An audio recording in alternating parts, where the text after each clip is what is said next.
Halo kawan-kawan, senang sekali berjumpa lagi di video yang ke-15 ini. Nah, sekarang kita akan membahas apa yang dimaksud dengan CRUD. Ya, jadi beberapa video kita sudah lewati, yaitu video dasar-dasar PHP. Ya, saya anggap kita sudah lumayan lah tentang dasar-dasar PHP. Nah, sekarang saatnya kita akan masuk ke dalam pelajaran tentang CRUD, PHP, dan MySQL. Nah, apa itu CRUD? Nah, kita lihat dulu pertama-tama apa itu CRUD. Kenapa sih setiap program ada CRUD-nya ya? Kalau kalian juga lihat di tutorial YouTube lainnya, maka kalian akan mendapatkan juga CRUD mungkin di aplikasi lain, CRUD Java atau CRUD Python dan sebagainya. Nah, untuk saat ini kita akan belajar tentang CRUD. Nah, CRUD itu adalah C-nya itu adalah create, kemudian R-nya adalah read, U-nya itu update, dan D-nya itu delete.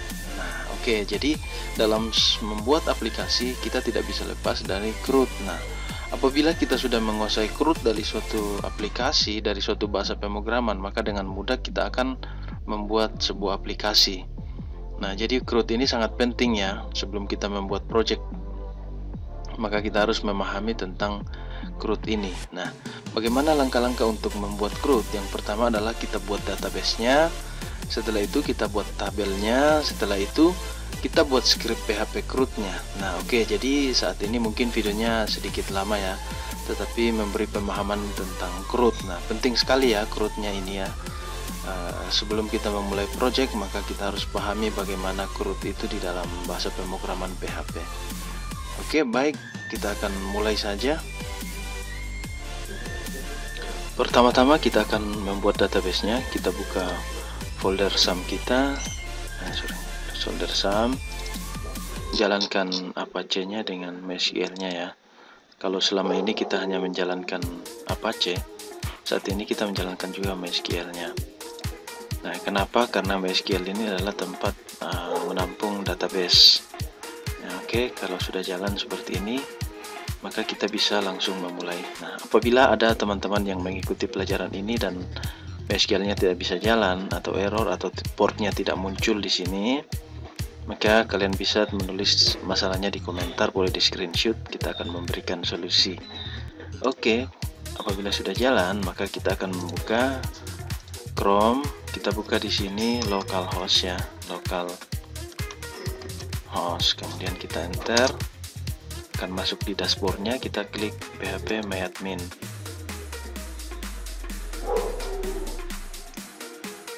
Oke, kita tunggu saja terbuka. Kita klik PHP MyAdmin.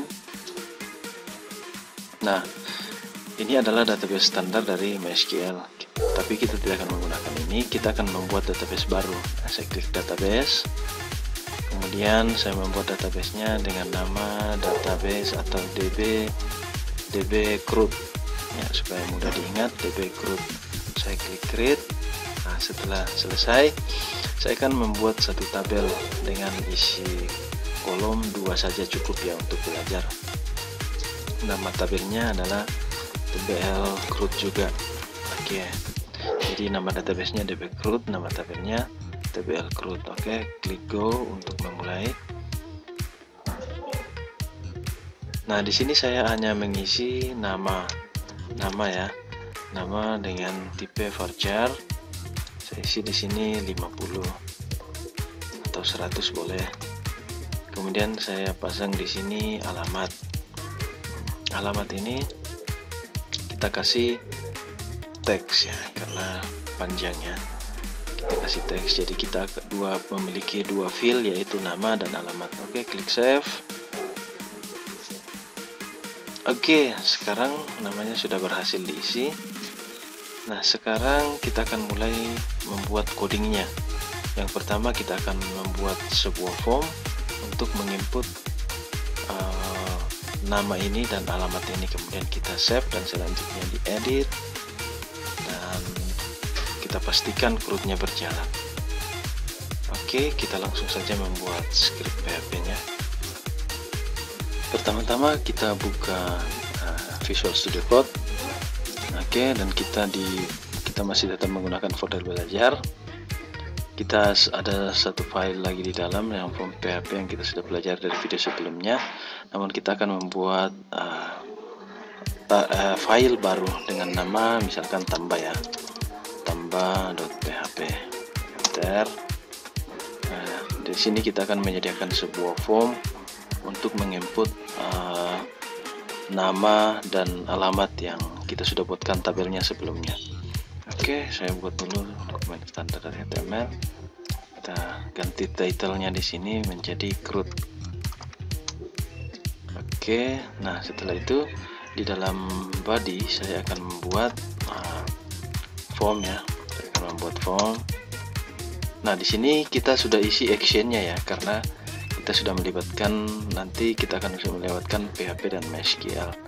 Jadi nanti action-nya ini adalah nama file yang akan dituju pada saat tombol submit diklik. Nah, misalkan di sini proses ya, proses tambah data .php.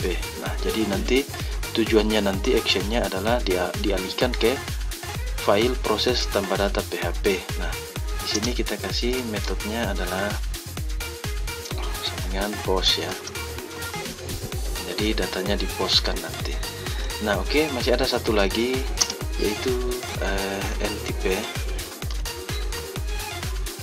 Nah, ini digunakan untuk mengupload file ke dalam database. Nah, karena di sini kita belum menggunakan upload file, sebenarnya kita bisa abaikan ini, tapi supaya Anda terbiasa setiap membuat form, maka kita pasang saja ini multipart form data. Oke. Nah, di dalam form saya membuat tabel supaya kelihatan rapi ya. Kita buat tabelnya, kemudian di dalam tabel kita membuat lagi baris seperti pelajaran kita sebelumnya dan kolom. Nah, di sini kita membuat baris tentang nama ya, masih ingat kemarin ya, tentang nama. Kemudian kita masukkan combo boxnya, misalkan seperti ini ya,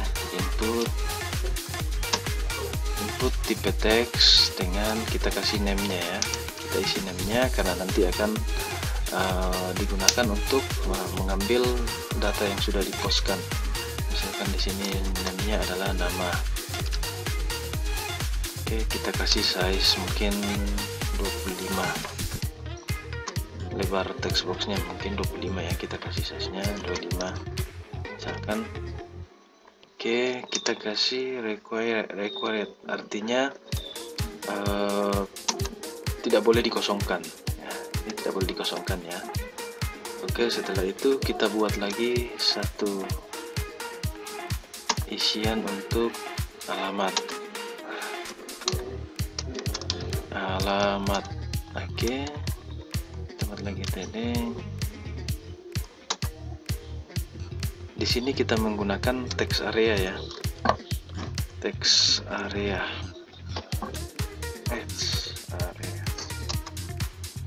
Name-nya adalah alamat. Oke, ID-nya bisa kita kosongkan dulu. Nah, kemudian calls-nya kita bisa isi atau kita biarkan standar saja ya, 30 dan 10. Oke, setelah itu kita buat tombol untuk menyimpan datanya nanti. Nah, pada saat tombol ini diklik, dia akan alihkan ke file proses tambah PHP yang di action ini. Oke, saya enter. Kita buat satu tombol di sini, input tipe submit. Value-nya, ini value adalah tulisan yang muncul nanti, adalah simpan ya. Simpan. Oke, seperti ini. Kita save, kita lihat dulu hasilnya di prompt localhost belajar, kemudian tambah.php. Oke, sudah jadi ya. Jadi nanti pada saat kita isi di sini, kemudian kita simpan, dia akan menuju ke file proses tambah data PHP, dan selanjutnya di proses tambah data PHP akan menghasilkan perintah SQL yang untuk menyimpan file yang sudah kita postkan. Oke, sampai jumpa di video berikutnya ya. Untuk sekarang sampai di sini dulu. Nanti di video berikutnya kita akan melakukan pembuatan file proses tambah PHP. Oke, terima kasih sudah menonton. Yang belum menonton dari awal, silakan dilihat dari awal supaya kalian mengerti. Oke, terima kasih.